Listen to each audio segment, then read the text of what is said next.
Hello and welcome. In this video we'll be taking a look at Anker Rove C1 Dashcam.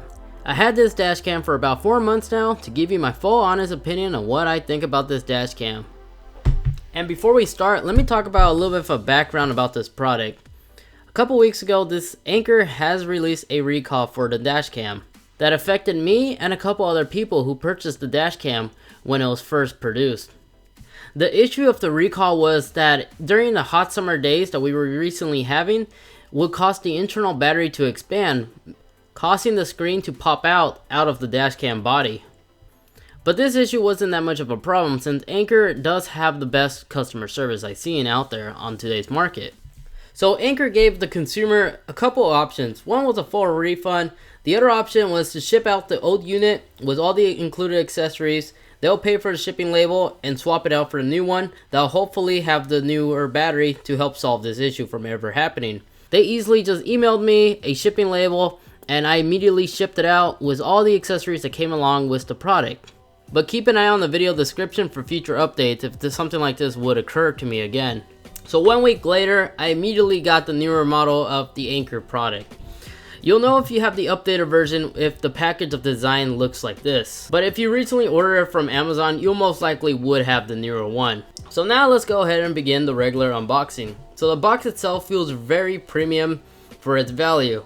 Taking off the lid right away, we obviously see the dash cam in a very nice package layout. The corners of the dash cam has a nice aluminum steel feel with a soft, high premium plastic body. If we take a look at the camera, we notice that the camera is adjustable up and down, but unfortunately not side to side to better center to your windshield. I really appreciate how Anker threw in the Power 2 drive, which is a 2.4 amp dual USB charger.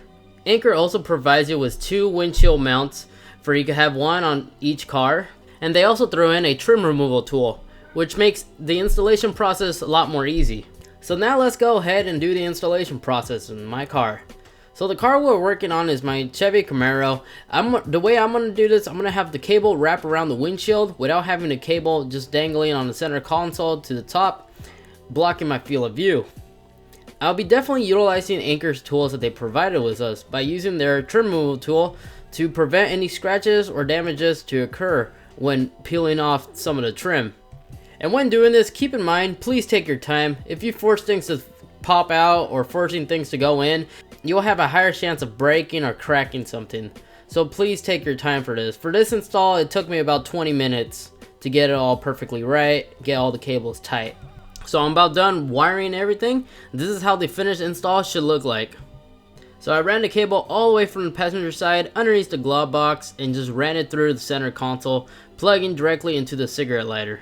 And thanks to the trim tool, I was able to tuck away all those cables on top of the headliner. And I was able to tuck the 10-foot cable all underneath the headliner, making everything evenly length. And thanks to the wedge design that Anker shows for this dash cam, hardly noticeable, especially with the black 3M tape instead of a gray adhesive that you'll see on other web dash cams. So it has a really well stealthy look that is unnoticeable from the outside. So now as we go for a ride, the camera setting is set at 1080p at 30 FPS. We could clearly identify all the vehicle colors, mark and model, and also if we get close enough, we can also see their license plates, just fine. I had previous dash cams in the past, like the Yi for example, and one thing I hated about that one is that when you're driving on hot summer days, they tend to lose focus on the road and just focus on the windshield.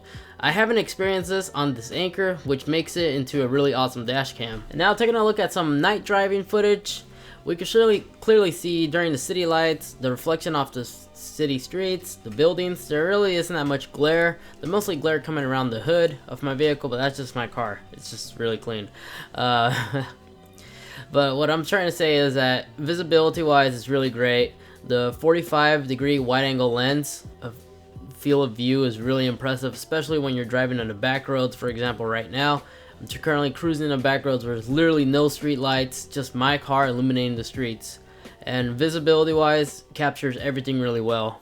Now one key feature that sold me on purchasing this dash cam was the parking mode. Not many dash cams with parking mode around this price range has this feature, and usually when they do, they require you to tap into the fuse box, but this one, since it has its own dedicated battery, you don't have to do that. So to simulate a front end impact, I went ahead and opened up the hood of my car to test how long boot up time to start recording would take. So roughly 5 seconds is what I've been seeing. But unfortunately, I was already out of shot by then. But if this was a parallel park situation, that should be enough time to start recording and hopefully capture the vehicle model and license plate number. Now let's go ahead and go over the control layout on the menu. So the way you navigate on this dash cam is by clicking on this little row button. These buttons are touch sensitive and they allow you to navigate through the dash cam. The only thing I have against this is that it's annoying when driving, because there's sometimes when I want to record an event that just occur, but sometimes since the mute button is literally right next to the record button, I tend to hit mute or record on accident.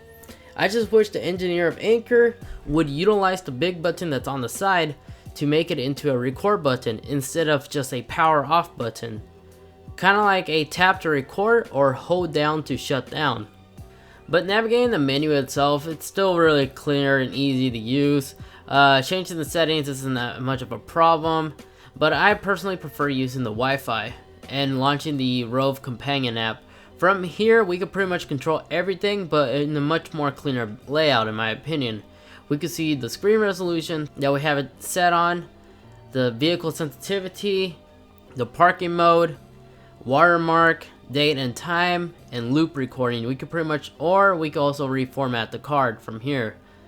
And then on the app, we're also able to do video playback, and the camera does lock the video if it was triggered by motion or manually recorded in the case of an emergency, preventing it from being overridden in that same day.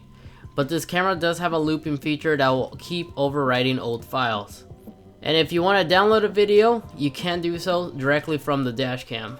Overall, this dashcam is definitely worth its value. The ability to capture good quality footage, the parking mode, and having a built-in Wi-Fi connectivity to your phone makes it into a good dashcam. This dashcam is one of those dashcams where you set and forget it. As soon as the car's powered on, it'll draw power from the cigarette lighter, and as soon as that dashcam gets power, it'll immediately start recording. And there you guys have it. If there's anything that I missed that wasn't covered in the video about this dashcam, feel free to comment down below. I'll make sure to get to you. But as always, hope you guys have a good one. Be sure to hit that like and subscribe button for more upcoming tech videos. But until next time, peace.